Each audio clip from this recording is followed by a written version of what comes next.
really worried about what our children are going through. And we have been working a lot. Mostly we have been learning because a year ago, around this time, I knew nothing about all of this. I was just a parent at Stafford Middle School. I was the president of the family or school organization, and a mother came and said, what's happening about all of these parents opting out their kids?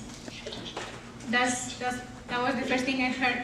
And from that time on, with the cooperation of our administrators and teachers, we have learned that things are not working well for our schools, and that our children are going through too much testing and through too much suffering. Also because our teachers are suffering, our teachers are under a lot of stress. They are kind of, the freedom to teach, the freedom to do what they know how to do is being taken away from them. And we are receiving a lot of encrypted modules for them to teach the way that information is coming. Our special needs kids don't have materials. They don't have materials, they don't have assessments for them, but they are still supposed to be at this high standard that Common Core is bringing. And we need to talk about this, and we need to fight, because nobody's going to give us our 2nd grade back for Tommy or our 6th grade back for Sarah. And what we are really telling our children is that learning is not their thing. School is not fun. So they don't want to come anymore, and the teachers don't have time to do the things that really encourage them. So we are really asking for all of you to help pass the information. The main problem that parents don't know what's happening, and we are not supposed to know what's happening. We are supposed to be good partners with the teachers and help our kids and have a good relationship and help our homework. But the situation that we have today, where teachers cannot talk, that's unfair. It's unfair because it's misleading. And at the same time, our State of Education Department and our regents are giving us some news that, oh, now we're going to stop the grades for the kids are not going to count. Oh, we're going to do this. And really, they're not doing anything. Just ask any administrator. They just don't know what's changing because nothing is changing. We're stuck. And it's not just we're stuck, it's our children are stuck. And American education is in trouble. So I'm going to pass the microphone to Dr. Doug Selwyn, who's one of our members, and then we're going to start with our program. And thank you so much for coming. I want to echo what Margarita said about thanking you for being here. The weather being what it is, the North Country being what it is. It's pretty unpredictable in the last minute about whether we'd be able to gather or not. But given how important this is, we wanted to go through with the meeting tonight, if at all possible, and thank you for coming out. As Margarita said, we are the North Country Alliance for Public Education, and it's a mix of parents and teachers and students and administrators and other concerned citizens who've come together with the idea that we do better if we're working together than if we are suffering separately. And so the idea of coming together across school district lines, across grade levels, across whatever our situations are, to say what concerns do we have in common and what are some actions we can take together for the benefit of kids and for the benefit of public education. And there are a number of people who said to us, well, why are you doing this? Why are you doing this now? The cliche, the words that are given to us are, the train's already left the station, it's too late. But our kids are on that train, and our colleagues are on that train. We're on that train. And if we know that up ahead the bridge is out, or the tracks are messed up, of course we're going to do what we can to stop that train before it goes over the edge, and to reroute it to safer and more valuable places. So that's why we're here together tonight. I want to give you a really, really, really brief history of how we got here. I mean, really brief. 2002, there was the latest reauthorization of the Elementary and Secondary Education Act, which originally was passed in 1965. In 2002, that reauthorization was called No Child Left Behind. And No Child Left Behind brought a lot of changes to education, including high-stakes testing, mandatory testing, grades 3 through 8, which is why the testing we have today is happening. And once again, high school, and that's in ELA and math. In 2007, it was supposed to be reauthorized, but at that point, Congress didn't want any part of it. They could see that it was not working, that if it continued on pace by 2014, which is when everything was supposed to come due, approximately 80% of the schools and districts would be considered failing schools. They didn't want to go anywhere near it, so they just sort of did nothing, which allowed the Obama administration to come forward with Race to the Top. And Race to the Top is something that states could apply for. New York State applied for Race to the Top funds and got that money. We were told that the reason we were getting that money is it would get starving districts much needed funding. What the state committed to get Race to the Top funds was essentially to adopt Common Core, to tie teachers' tests, evaluations to student test scores, to change the way teacher education, students in teacher education would be evaluated, and to set up a data mining system, a data collection system that has turned into In Bloom. So many of the things that are happening today are a combination, results of a combination of No Child Left Behind and Race to the Top. It's changed dramatically since many of us in the room were in school. And if we think about school as how we remember it, we're thinking about another time that does not apply anymore. So that's one of the issues, is that many of us are trying to figure out what's going on, how do we understand what's happening so we can take action to address what's happening. And that's why we're meeting together tonight, to help each other tell the stories of what are happening in our lives and in our schools, but also because we have 4 people who have been in the front lines of dealing with educational issues in the last several years, each coming from a particularly different vantage point, who can help us learn more about what they're seeing. The 4 people who are joining, well, I have to tell you a short story about Monty Neill. Hi, Monty. I don't know if he can hear or not. Hello. He was going to be here. He got to the airport in Boston and found out that his plane wasn't going to take off for another 3 hours. So he's virtually here, as are the others who will be joining us. And we will have the benefit of hearing from and connecting with these 4 wonderful people. Monty Neill, who we'll hear from first, is the Executive Director of Fair Test, the National Center for Fair and Open Testing. And what they say on their website in talking about themselves is that they advance quality education and equal opportunity by promoting fair, open, valid, and educationally beneficial evaluations in students, teachers, and schools. Fair Test also works to end the misuses and flaws in testing practices. They work nationally, they're in touch with what's happening around the country in terms of assessment, and have worked for the last several decades to identify and support testing that really, or assessment that really supports teaching and learning. So we have the opportunity here from Monty, who has been there since the late 80s, working on behalf of students and teachers and public education through focusing on assessment. So I think we're going to start by listening to Monty Neill, and Monty will take questions after his talk. So here's hoping for a virtually positive experience. And Monty, I think you're about to be on. Can you hear me? Yes. You can hear me? Yes. Okay, good, because the sound's cut off to me, so that's fine that it's cut off to me as long as you can hear me. Hi, everybody. I'm sorry I can't be there in person, but I did go to the airport after wondering whether the plane would fly or your buildings would be open. And then they, for mechanical reasons, canceled the plane, 45 minutes after it was supposed to take off, and there was another plane this evening, but it just wasn't going to get me there in time, so here I am. I am not going to talk about the problems with the tests or the flaws with the tests. I kind of, in a sick way, I suppose, fun to do that. But what I really want to talk about tonight are 2 things. One is the growing movement around the country against the overuse and misuse of standardized tests. And the second is better ways to assess and evaluate, particularly students in this case. I'll talk very little about teachers and schools, because any of these topics is really a lengthy conversation in itself, and I don't want to keep on for too long.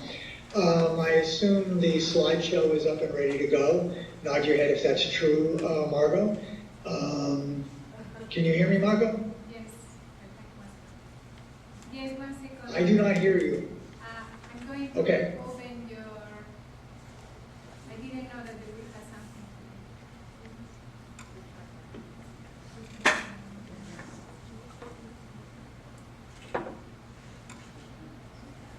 Is that you, Doug? Yep. Okay, it's up. Hi, Doug. Okay, so you have a slideshow up? Yes. Yes. Okay, then what I guess I will do, I've got the same slideshow on my screen, so I'm going to bring it up on my screen, and every time I want to shift slides, I will tell you to. So we're calling this Testing Resistance and Reform Spring, and it's about our efforts with many allies to build a national testing reform movement. Next slide, please. A cartoon. This is just a little piece of what the testing is all about. The damage that has fueled this growing national movement. Next slide. What we saw over the past year or so has been increased action in many locales with different kinds of groups using different target strategies and tactics. So that across the nation we have urban and suburban people, students, teachers, and parents. There was strong activity in Massachusetts, Rhode Island, Texas, New York, New Jersey, Pennsylvania, North Carolina, Florida, Texas, Oklahoma, Illinois, Minnesota, Colorado, Oregon, and Washington between last year and so far this year. People have used legislative tactics and strategies. For example, they passed legislation in Texas and Minnesota. Students conducted walkouts in Portland, Denver, Chicago, and New York that we know of. Teachers have boycotted in Seattle and really just going on now also in Chicago.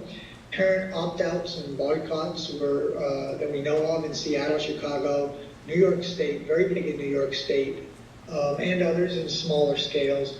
There were petitions. Parents did a play-in against the young kids tests in Chicago. They went into the district offices and held a play-in.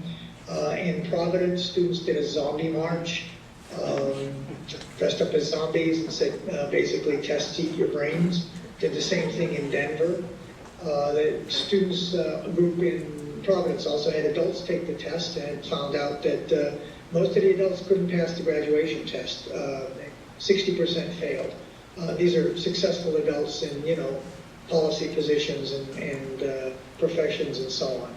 Community forums all across the country, demonstrations in many, many cities across the country. Recently, in another one in Baltimore, teachers are out during the testing.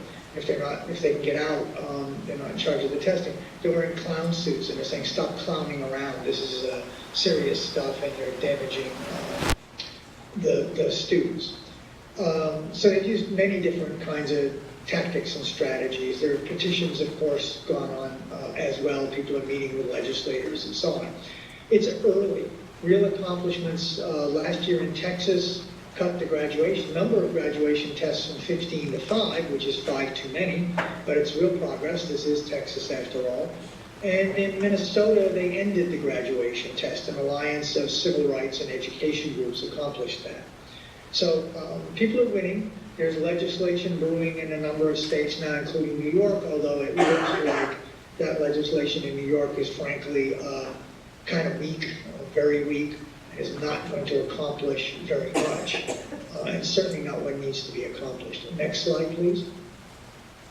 Another photo here of the zombie march in Providence, Rhode Island, a very enthusiastic group of students. Next slide, please. So, Fair Test and allies, Parents Across America, Network for Public Education, United Opt-Out and Save Our Schools, have come together and formed Testing Resistance and Reform Spring. You can see these website. We have a website at which you can do many things, and you can get there through resistthetest.org, and we, of course, have a link on fairtest.org. We're supporting actions of all kinds, public education and forums like this one tonight. rallies, demonstrations. We hope people will continue great creativity like the students in Providence and Denver and the teachers in Baltimore. We support boycotts and opting out, but we know that, well, you know, I have grandkids in school, so I'm not in charge of any boycotting or opting out. And some people are in positions they just really can't do that. So there are many other things that can be done. And those rallies and demonstrations and other kinds of actions are really, really critical. Our view is we have to overhaul the assessment system, and we need to link up and get together to be able to do that. Next slide, please. What we've seen across the country is really three core demands, and these are the demands that we at Testing Resistance and Reform Spring, is how we summarize them. One is essentially stop the high-stakes use of standardized tests. This means using standardized tests to judge teachers, to judge whether schools should stay open or get reconstituted or something, and what happens to students, whether they're promoted to the next grade, whether they can graduate. You don't pass your regents in New York, you don't graduate. This is a misuse of standardized tests. It's unnecessary. And I'm going to talk about better ways to do that, make decisions in the latter part of this conversation. Reduce the number of standardized tests and the time and money spent on them. Testing is actually a very small percentage of the overall budget of schools, but it's largely wasted money. It does not produce improved learning outcomes, and there's far too much of it going on that's eating up real teaching time. In Chicago, for example, there are 12 to 14 tests in kindergarten grades 1 and 2. That's far less than there are in Pittsburgh, where there's often 25 and 30 tests in a grade. There may be as many as 40 in some grades, so they recently cut it back. So this has gone on to testing insanity. I mean, the federal law requires testing in 3 through 8. That tripled the amount of testing going on in many states in this country. They were only doing it in 2 grades in this span. So, you know, even every grade every year is simply far more than is necessary with standardized exams. And when we do things like all these interim and benchmark tests, and you add in, you know, all kinds of computer-based tests and this and that for the next thing, and then all the tests now required in every grade with every kid in order to evaluate every teacher, as is required in New York State, what you end up with is a complete insane amount of testing, and people are saying, no, we must cut them back. Finally, we're saying you have to replace the reliance on standardized tests with better forms of assessment. And we use terms like multiple forms of performance-based evidence of student learning gathered over time. That's cumbersome, and we say things like that because you say multiple measures, you say, oh, we have several standardized tests. That's not really a good solution. And what we need is the kind of assessments that's educationally valuable, not just produces data to, you know, create a cut score to decide if someone passes or to rank order teachers or students or schools. Now, the variations in these demands, of course, are a lot local. So that, for example, in Providence, Rhode Island, the big push has been against the implementation of a graduation test. In Chicago last year, they focused on the testing of young kids. This year, their teachers are boycotting, parents are opting out, students are opting out of what's called the ISAT test. The old Illinois State test is still giving it this year, even though it's not used for anything. And so in New York, you know, people have largely moved against the new Common Core test, which is clearly a monstrosity. It's really a bad test that is producing useless evidence, making students distraught, upsetting parents, and is of no real educational value. So people are, of course, upset and fighting against it. Next slide, please. So this is another kind of people are raising the different angles on this, that of course the corporations love all this testing, the ones in the business, because they're making lots of money off of it. Next slide, please. So we have a lot of strategic questions that I hope you will be working on, because these need to be answered in terms of what you feel you're capable of doing, what the people in your region will support, and how you can fit into, for example, the statewide movement and the connections there like NICEAG. So, you know, what targets? In New York, obviously, I think the biggest one right now is the Common Core test, but there may be others you want to take on and deal with. What are the best tools you can use? By tools, I mean things like Are you going to be able to do opting out? People are ready to do that and prepared to do that. How are you going to organize that to give each other support and cover and to make sure that your kids are not abused when they go into the school? Because sometimes they browbeat the kids. They make them sit during the entire test without doing anything else. And other schools are supportive of the kids, and they say, okay, we'll provide other instruction, or at least allow kids to do other work, read, do other things, while the testing's going on in another room. And you want that kind of a situation, so you need to persuade, and if not, essentially coerce administrators into doing that. And remember, they're getting a lot of pressure from the state, from the other end.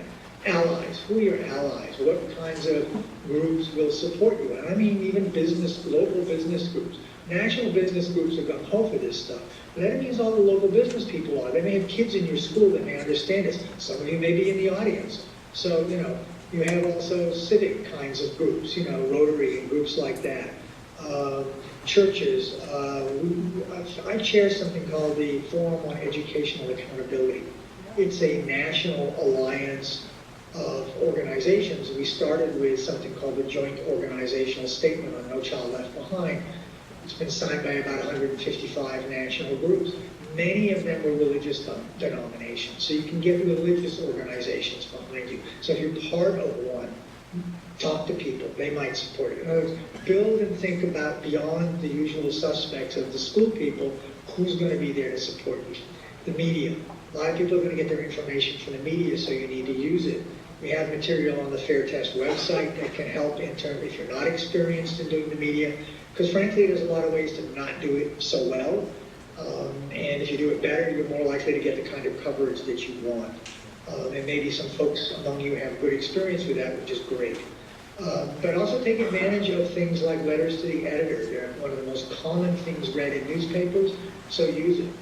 And obviously there's the social media, Facebook and YouTube and Twitter and so on. And I'm sure you are finding ways to use those to spread the word and to let people know. Finally, you'll have questions you inevitably will be asked, so what do you want? What would you replace testing with? My first instinctual response is to say, if someone's hitting you over the head with a bat, you tell them to stop, and that's all that you need to do. But in fact, we need good assessment in schools. It's not historically true that we always have had good assessment in schools, and we need it. And it's proper that people know how well schools are doing and how well kids are being educated. So I'm going to turn to that in a few minutes. Next slide, please. Because I'm right close to it here. Better assessment. So there are proven educationally beneficial ways to do assessment better, and most nations, in fact, test far less. Finland doesn't do it at all. What's typical in other countries is about 3 times a year. What I'm going to do is show you very briefly a few examples, one of which is in New York State. So the next slide, please. That's the New York Performance Standards Consortium. It's 26 schools in New York City. I believe they're going to expand soon. And a couple of upstate. I think one's near Albany, and I know one's in Rochester. Essentially, way back several commissioners ago, probably 12, 15 years ago now, they got a variance from the graduation requirements. These are all high schools. And they are allowed instead to use performance-based assessments. The kids have to take and pass the Regents language arts test, but they don't have to take any of the others. So that instead, next slide please, they have what they call practitioner-designed, student-focused, multimedia, externally evaluated assessments. What that means is those teachers have designed assessments in language arts, math, history, and science that are performance tasks. So that in a literary analytic paper, students read, for example, a serious novel, an adult novel, and do a little careful paper on that novel. They do a complex math problem, lab science, and a history research paper. Student focus. Students pick the task. They pick the novel they're going to read. They decide what the science experiment is going to be. They do it in collaboration with the teacher because it needs to be the kind of level of work that's appropriate. Multiple media. People use all kinds of media in the work that they do. External evaluation. There are, across the schools, a common set of scoring guides that are used to judge all of the student work that is submitted. Students have to submit and defend their work orally, like you do when you're doing a doctoral dissertation. You defend your work in front of a committee that includes your primary teacher and at least one person from outside the school. These are often college professors, experts in the field. They may be business people, community people who have an expertise in the particular field that is being evaluated. Now, this process has been independently evaluated also and has been found to be essentially sound. Next slide, please. That's basically what, sorry, I would have brought this up earlier, I don't remember. But these are the tasks. Schools add additional ones. Some have portfolios, requirements in creative arts, students do internships, so on and so forth. So there's a rich, complex education that goes on for these students. The schools in New York City represent demographically New York City in terms of race, class, English language learners, students with disability. They typically, on average, come into these schools with lower than average standardized test scores. However, next slide, please. I thought I had put in a number of slides. They've disappeared, I'm sorry. But very briefly, the results. They graduate students at a higher rate than the average in New York City. Students with disabilities graduate at twice the city rate. English language learners at about 60-70% higher rate. African Americans and Latinos, 10% or more higher rate, and overall about 10% or more higher rate. Their students go to college at a higher rate. They stay in college so that, for example, at the third semester of college, that is getting into their second year, they've tracked their students, and what they find is that their students stay in college at rates higher than the national average, even though the kids that are going to college from the consortium schools are substantially lower income than the national average. That is, this is successful. They have lower suspension and expulsion rates. The teacher turnover rates are really low.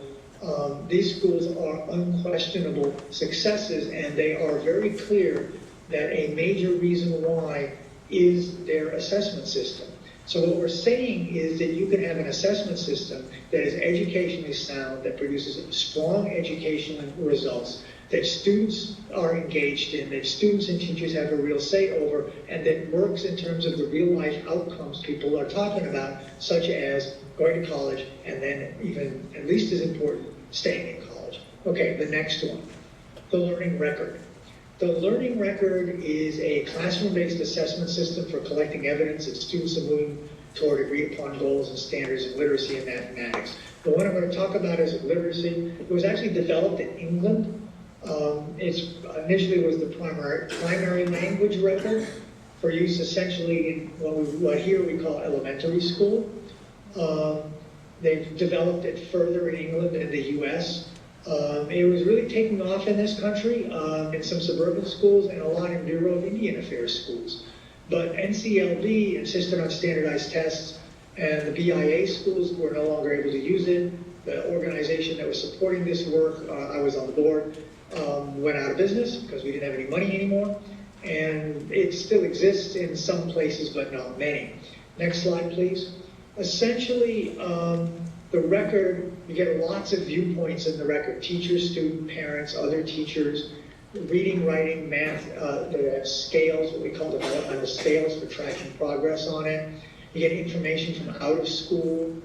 You can include any test scores and so on that are done. There's mostly a lot of student work, or samples of student work, and teacher observations and the documentation of teacher observations.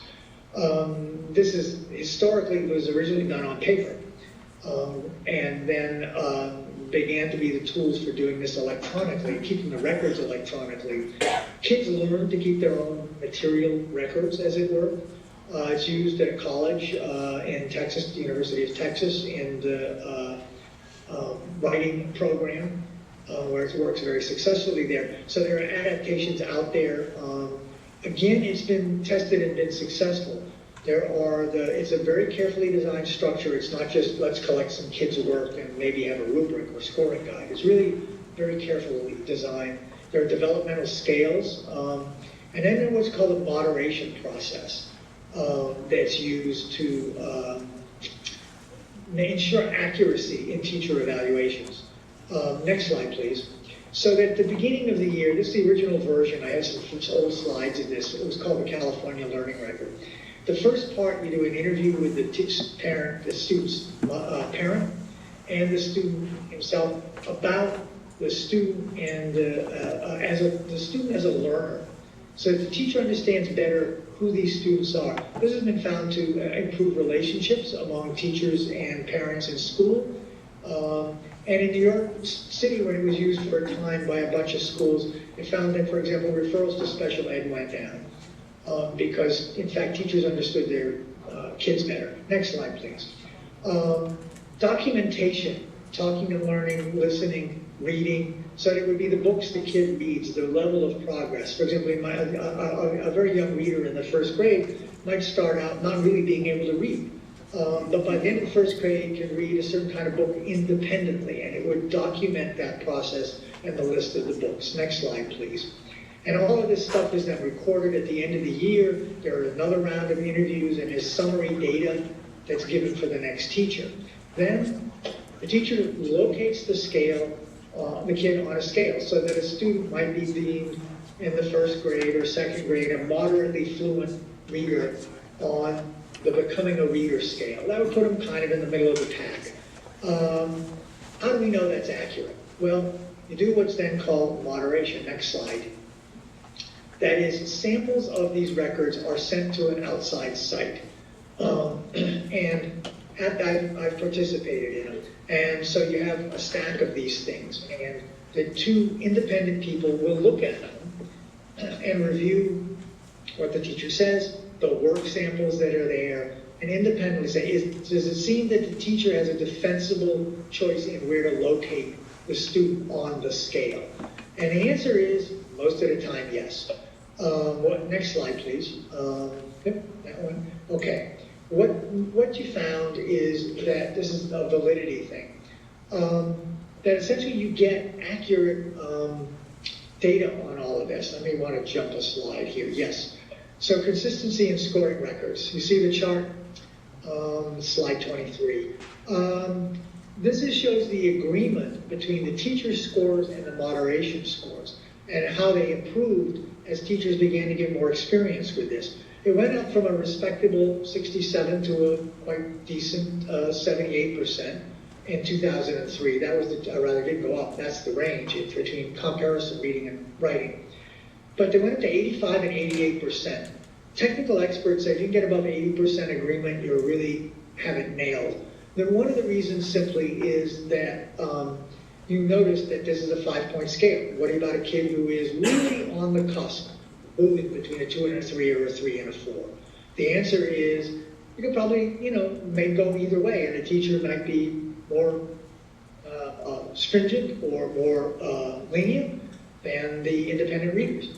And that'll account for a goodly number of them right there, because kids are inevitably moving. What folks found was that new teachers often didn't understand well enough how to provide supportive documentation, so that the second readers, we couldn't always tell whether the teacher was accurate or not. The point is, what you get, if you back up a slide, is that it's reliability.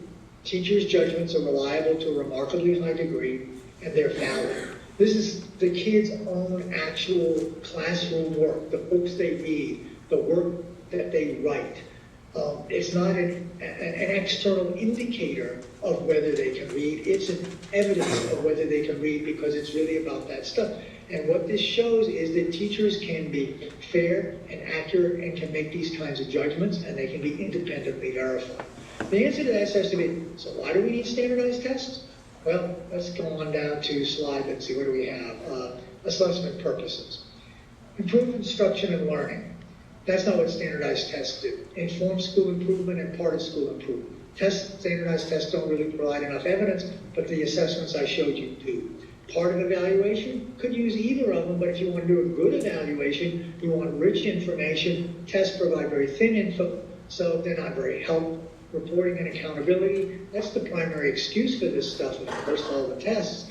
But in fact, as I've just showed, you don't need them to do reporting and accountability. You can use the Learning Metric Performance Standards Consortium approach, or other things that are out there in the world in other countries that have been developed and proven. Now, these take time to implement. You'll need a 3-4 year period to implement them, but it can in fact be done. And when anybody tells you, oh, we need to test, the answer is you don't. Now, our position at Fair Test is, fine, test once in, elementary, middle, and high school, and use that as an independent check on the system, so that if there's really is a discrepancy, state would go and investigate, district would go and investigate, say, why is there the discrepancy between the tests and the other data? You could probably do sampling rather than test every kid. The National Assessment of Educational Progress does that, and means you can have better assessments in the same amount of time. Next slide, please. So what we're saying is that we have to overhaul the whole approach here. We have built a system based on standardized tests to fill in, to judge everybody in the system. In fact, what we've done is we've left the system off the hook. We're not finding out about opportunity to learn. Do kids actually have a real and fair opportunity to learn? Is there a good, strong library? Is there sufficient teaching? Are the class sizes small enough? Are there the support services that kids need, and the pupil support people, the social workers and psychologists? All of that needs to be there if we're serious about our kids learning, and we're letting all of that off the hook with the one-sided approach we have now. Better assessment, as I just talked about. Accountability. Accountability shouldn't be punishment. Schools should report to their communities. And if things aren't going well, certainly there should be interventions and assistance. If with assistance, and we know the provision of adequate resources, the school can't get its act together, then there should be some strong interventions. Kids shouldn't be allowed to go on in schools that can't improve themselves. Next slide. So I'm going to stop repeating myself. This here is sort of just a take on the handouts that I believe you have. Please go to our website. There's a lot of useful material there. I think you will find tools that you can use, handouts that you can use to educate other people and talk with them. You can download any of our stuff and modify it to fit your immediate needs. It's okay with us. That's why it's there. So I will end on my last slide here with the website of Fair Test, and also Resist the Test, Testing Resistance and Reform Spring. I encourage you to go there. I'm going to close my part of the slideshow and put up this thing so I can see everybody. Well, I can only see myself again, but done with the slideshow, and I'm happy to take any questions for whatever time folks think we have. So are there any questions? Anything you'd like to ask Monty while we do this? Yell it out, Kevin. Hello, Doug. Hello, Monty. Kevin Mulligan, former superintendent of schools, retired, thank God. Wait a second. We're getting your microphone to you, Monty, so you can hear. Great. Hi, Monty. My name is Kevin Mulligan. I'm a former superintendent of schools up here in the North Country. Thank God I'm retired.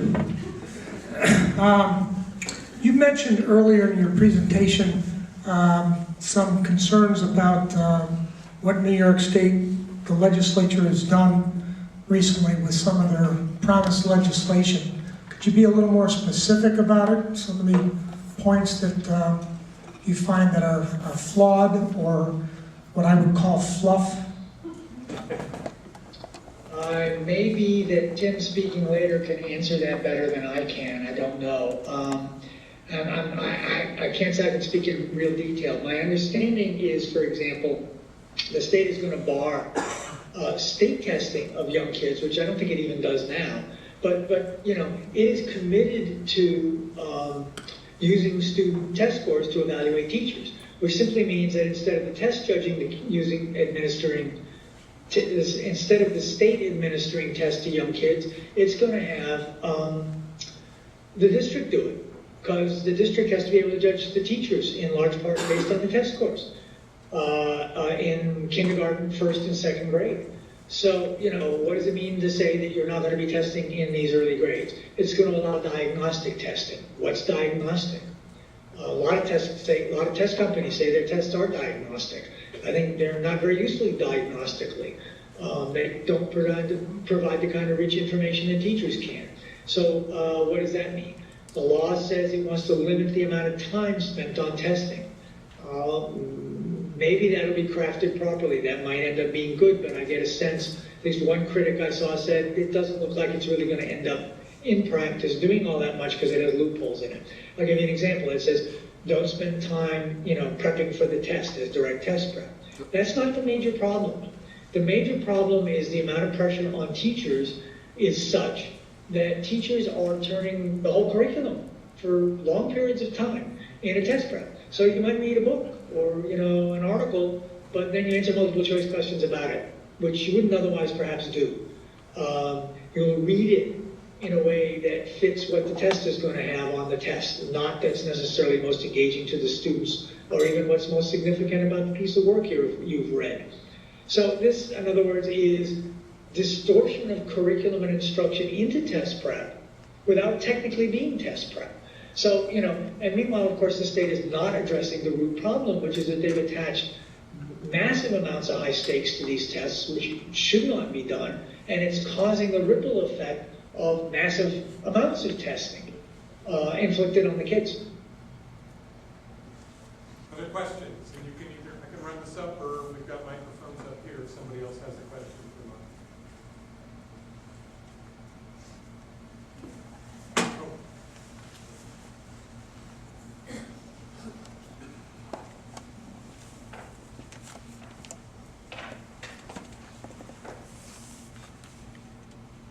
Monty, my name is Marty Martin. I'm a retired teacher. I retired in 2005, and after 33 years of teaching elementary school, at the time I was in first grade, and we were moving toward the exact things that you're talking about at that time.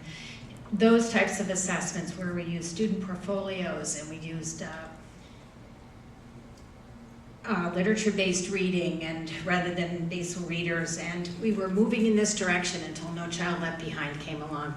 And it just seems to me that after that, things have gone to hell, and even though I'm retired, this is such an important issue for me, even as a retired teacher, to be here and to hear what you have to say and know that there is hope out there for people if they can realize that there is the support behind them to do that. To actively engage in the thing. Go ahead, I'm sorry. Pardon? I said, if they know that there's a support out there and there are things that they can do to get away from what's happening now, I think that the movement could take place. Yeah, there was in fact a serious national movement toward performance assessment in the 1990s. NCLB essentially killed it as it did with the learning record. The New York Consortium was able to escape it. Your former Commissioner Rick Mills worked very hard to kill it. And the consortium folks mobilized so much, grassroots support from parents in New York that they forced the legislature to, in essence, tell the regents that they better get their act together on this because they could not, otherwise the legislature would pass a bill, and that would take power out of the hands of the regents. What that means also is that, organized people can win. And that's what it takes. And what we're seeing, really, New York is more resistance visible than any other place in the country. Perhaps Chicago's up there. But New York, it's really statewide. It's out on Long Island, it's up the Hudson, it's in New York City. So it's really important. You are not alone, and you are also giving us encouragement and courage. Partly why we set up Testing Resistance and Reform Spring is so that people can get on that website and share what they're doing and let other people know what they're doing, share ideas, so we can learn from each other, find out what works and didn't work and why, and be able to keep strengthening our movement. And don't get sidetracked. Like if this legislation turns out to be as weak as I fear it is, just make it very, very clear that this didn't solve the problem. And they got to go back to the drawing board. And really, the critical piece here is you've got to take on the federal government. That's a big lift. But in fact, it's only grassroots resistance around the country that's going to force Congress to tell Arnie Duncan, hey, you can't do this stuff anymore. For states to say, isn't worth it with the waiver. We'll take our chances with No Child Left Behind. We're just not going to do what you tell us. And you get a bunch of states to do that, and I think that's possible. There's nothing the feds are going to do. They're not going to take Title I money away from schools across the country. They're just not going to do it. And I think that's an ace in the hole here. We know we can win. They, in the end, they may, but it's not a guarantee. And we hold, I think, real power, which is the power of the people. So maybe one more question for Monty, and then.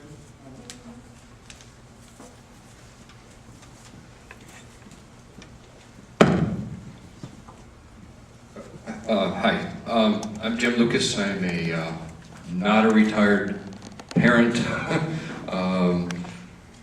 I have 2 children who are currently using the Engage New York curriculum. And what I'm curious about is how, if we do work on legislation, how long is it going to take to get something back working again? I mean, how many years are my children going to have to go through year after year of changes and chaos before they finally get settled in some sort of routine that's actually going to work, if it gets there? That's my question. Thanks. I doubt it will be real fast, I will tell you the truth, from my perspective. Congress, I mean, you could beat back a bunch of it in New York. I mean, even if, look, I mean, New York has a waiver. Most schools are not going to get any punishment if kids don't take the tests, if you ignore the tests. It's just not going to happen.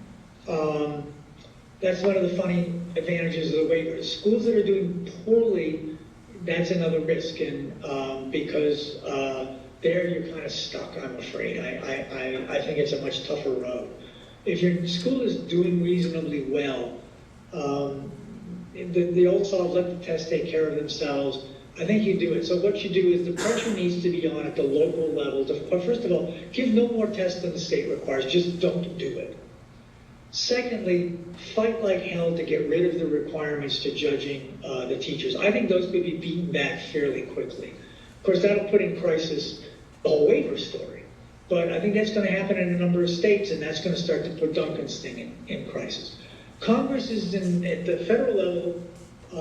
Let me say that aside from the waiver requirements, New York isn't requiring really anything more than the feds are requiring in testing, although Park has, I guess, a couple extra grades of testing than the feds actually require, at grades 10 and 11, which is unfortunate. But again, if people just blow it off, there's really not much they're going to do. Then I think the Congress story, they're a tough nut. They've just bought the idea that the thing to do is to focus on accountability. And even, the Republicans say, give it back to the states, but you still got to test the brains out of the kids. And the Democrats say, we want to do some micromanaging, but you got to test the brains out of the kids. Not a good solution either way. So that's just been a really hard nut to crack. And I think that as a movement develops, for example, in New York, the New York delegation has got to be told, we in New York don't want this. We don't need it. We've got better things we could do with our time and our money. There are better ways to assess kids. We agree. We'll have some public reporting and we'll do accountability. We'll keep track of how our kids are doing. And we want to know how well our schools are being funded and the kind of things they need. Now, how long is that going to take? My hunch is that at best, Congress will take the issue up in a year and a half, 2 years. In the 2015 session, at best. They're not going to do it this Congress. It seems almost impossible. And a lot of people think it won't happen because of this, the Republicans and the Democrats are such loggerheads that they won't agree on anything. And if the Republicans take over the Senate and pass a bill, it'll be a Republican bill that Obama will veto. So a lot of people think that Congress won't change until after the next presidential election. Now, with enough public pressure, some things may crack. There was legislation introduced the other day saying the Fed should only require testing once in elementary, middle, and in high school, back to what the Feds required in 1994. Immediately, that bill has no prospects, but it's something to latch onto and start pushing and to start letting Congress people know that you're paying attention. Now, it's very, very hard to know the speed of this. Like I said, at the local level, you can win in a year or two, and in many ways, that's what's eating up all the time. And if you are willing to, bite the bullet and say, school committee, this is it. This is what we're going to do. We're going to make this change. And you elect the school committee willing to, and they get a super in that's willing to, and so on down the track. And we're going to just try, and we're going to ignore the tests, except if they happen to produce something useful, fine, but we're not going to build a system around them. And we're going to go back to what the teacher said a minute ago and start rebuilding systems that are rooted in kind of real evidence of student learning, like the Learning Record and the New York Consortium. And there are already folks in New York City working to develop something like the consortium that kind of blends the consortium and the Learning Record into a new approach for K-8, for example. They're already starting to do that. So people are working on this issue, and it's not going to be simple, and pieces of it will take a long time. But I think, the just say no, we're going to go down the path we know is better, and, basically take your test and jump off the cliff with them yourselves, don't take us with them, can be done. I won't tell you there's no risks. I don't know the situation in Plattsburgh, for example, really at all. But I think it's possible. So I think you could win pretty quickly in Plattsburgh, and that would fundamentally change the culture of the school, where your kids are actually in school day to day. And then you want to beat back the other stuff because it's looming over your head, and because the state may use it as threats until you can get, your legislature to understand that they've made a bad mistake and it's got to change. And then Congress itself. So thank you very much. That was the last question. And thank you, Monty. Stick around and listen, because I'm curious what other folks have to say and what I can learn from them too, from Leonie and Tim, and the conversation you have. So I will be around a bit, and you can always, if you have a question you think I can be helpful, feel free to try to grab me. Thank you and good night.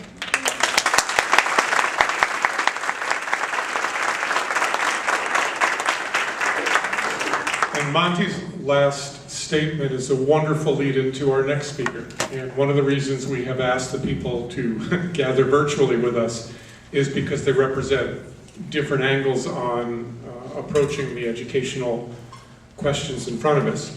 And I apologize ahead of time for mispronouncing Eric's last name, Eric Mihelbergel. I hope I was Mihelbergel. I hope I'm close.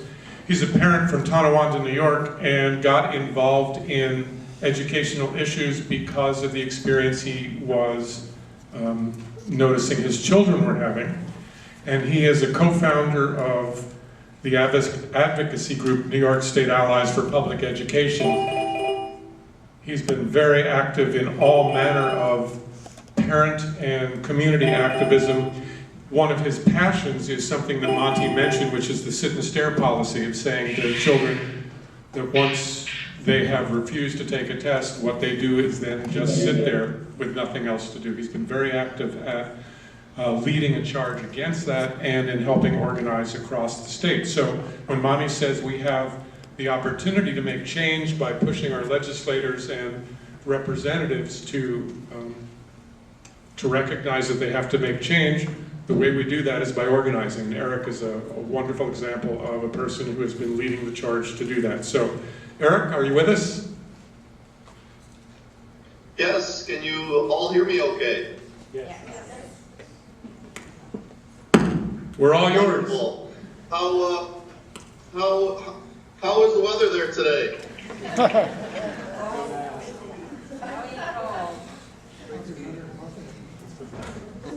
We got it in Buffalo yesterday, so we dug out of it, and thankfully it was sunny here today, so hopefully you'll have the sun tomorrow.